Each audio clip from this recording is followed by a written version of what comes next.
Hi guys, yesterday I talked about my podcast, my 3 true crime podcasts. They're all doing great. My other podcasts are not doing as much, and I want to look back on the year of 2017 and see what happened. This is the Gympodden. I started this with my New Year's resolution. The first episode was a New Year's resolution. And I wanted to start training at the gym. And I got help from a gym owner, Anna, that I know before. But after the divorce that happened around the time of the last episodes, I had to move from the town where she had her gym, and thus this pod is no more. I would love to resume this if a gym owner in Stockholm would be interested in picking it up.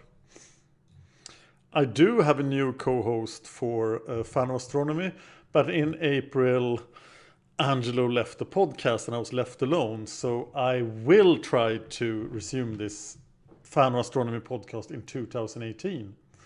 But I did lose my co-host. The worst loss in 2017 was definitely Fan of History. 71 episodes of Fan of History. Brennan has now left the podcast and I haven't been able to find any founding for it. I do have some plans to save it, but yeah, it has been rough. My nerd podcast, Hard Nerd Career, has also not delivered an episode since the divorce. But I intend to resume this. I need a new co-host here as well, because Anna has become the chairman for Sverok, so she doesn't have time anymore.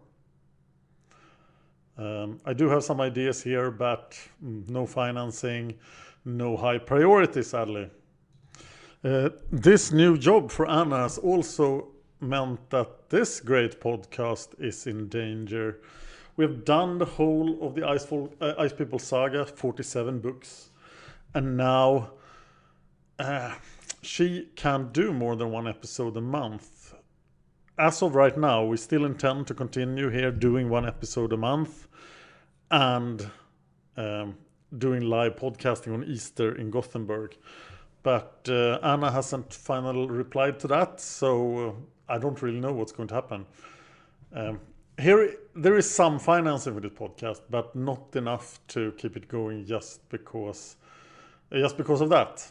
I really need Anna to continue this. The last ironic thing was that if Game of Thrones would have started the same time in 2017 as in 2016, this podcast would still live. But now it started right after my divorce, and it was impossible to keep it up. So I guess Game of Thrones chat is dead. After 3 seasons of Game of Thrones, it also had 0 financing, which affects my decision as well. Well, you can't win every time. I still have podcasts doing well, really well, and my company is doing better than ever. So thank you for watching.